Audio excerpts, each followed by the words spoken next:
Due to the sudden release of intense heat from the moon, outdoor temperatures have risen to 75 degrees, with ground temperatures reaching 100 degrees. This event has already resulted in nearly 100 casualties. Please stay indoors and avoid exposure to prevent severe skin and respiratory burns. 𝗏𝗂𝗆𝗀, still shaken from the earlier events, muttered under his breath, "It looks like 𝗏𝗏 is gone." Just then, someone rushed over, looking panicked. "Big brother, all the other rooms in the hotel are fully booked. This is the last available room. We have no choice but to share it." Zhang's expression twisted in disbelief. "What kind of joke is this? How can I share a room with a man?" she protested. Li Na nodded in agreement. "She's right. I need a separate room." Before they could argue further, the power in the hotel suddenly went out. "Damn it!" 𝗏𝗂𝗆𝗀 cursed. "What the hell is going on now? Why is there no electricity?" Wang frowned, wiping the sweat off his forehead. "The air conditioning stopped, and the temperature is rising fast. We need to figure something out," 𝗏𝗂𝗆 said urgently. Zhang's eyes lit up as she suddenly remembered something. "I recall that Su Chen's presidential suite has a pool. We should go there and take it over." Meanwhile, in his luxurious suite, Su Chen was calmly swimming in the pool, his mind drifting back to the past. "In my previous life,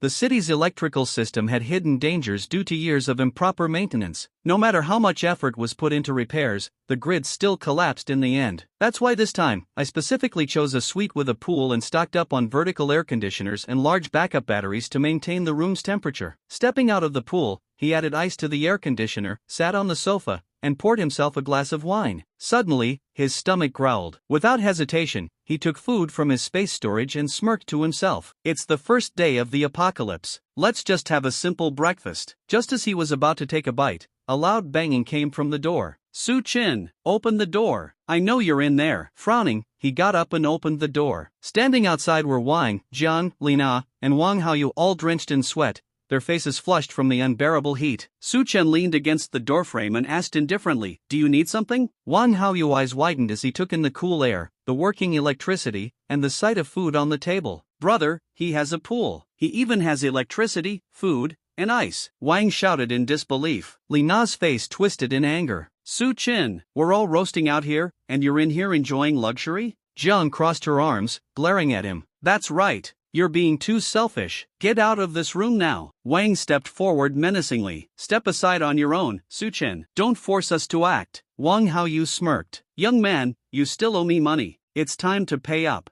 Hand over the room, and consider it interest for these past days. Otherwise, I'll just throw you out myself." Before 𝗏𝗂𝗆𝗀 could take another step, a gunshot rang out. Su Chen, holding a gun, coldly aimed it at him. "Take one more step forward, and you're dead." Li Na, Wang, and Jiang froze in shock, their faces turning pale. "He has a gun? Where did he even get that?" they thought, feeling fear creeping in. 𝗏𝗂𝗆𝗀 clutched his bleeding stomach, gritting his teeth. "You're strong. You even have a gun, huh?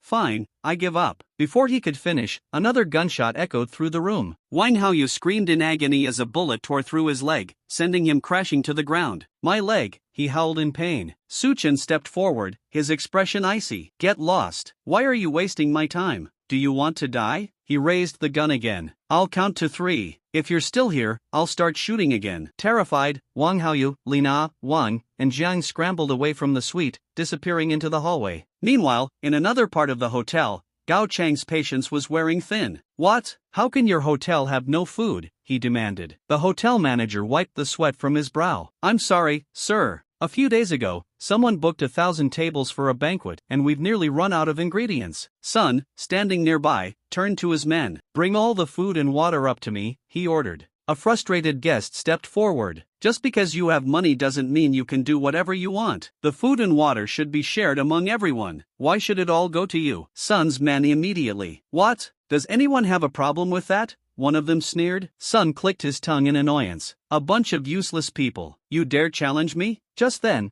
a loud scream echoed through the hotel. "Help! Su Chen is killing someone!" 𝗏𝗂𝗆𝗀 shouted, drawing attention. Gao Chong turned toward the commotion and narrowed his eyes. Noticing 𝗏𝗂𝗆's gunshot wounds, he muttered, "It seems like there's a tough character living upstairs." Jiang, seizing the opportunity, raised her voice to the crowd. "Su Chen's room has electricity, air conditioning, and even a swimming pool. The crowd gasped, murmuring in disbelief. "Are you serious?" someone asked. Jiang nodded. "I saw it with my own eyes. Fried chicken, a pool, alcohol, and working electricity." The crowd erupted in outrage. "I'll take the air conditioner. How can he use ice while we're suffering?" Gao Chong smirked and gestured to his men. "Go up there and check it out. Figure out what we're dealing with." Moments later, Chen opened his door once again, seeing a mob of desperate people gathered outside. A man stepped forward. "Young man, you should help the elders," he said with fake politeness. A small child suddenly reached for a piece of fried chicken on the table. Without hesitation, Chen kicked the child back outside. Gasps of shock rippled through the crowd. "Control your kids," Chen said coldly. "Otherwise, I don't mind helping." An angry voice shouted from the crowd. "He's a murderer. He doesn't deserve to stay in this room. Yeah, let's throw him out. He's alone. Everyone, charge." Just as the mob surged forward, a gunshot rang out. A man in the front collapsed to the floor, blood pooling beneath him. Chen lowered his gun and gazed at the terrified faces before him. "I may be alone," he said calmly,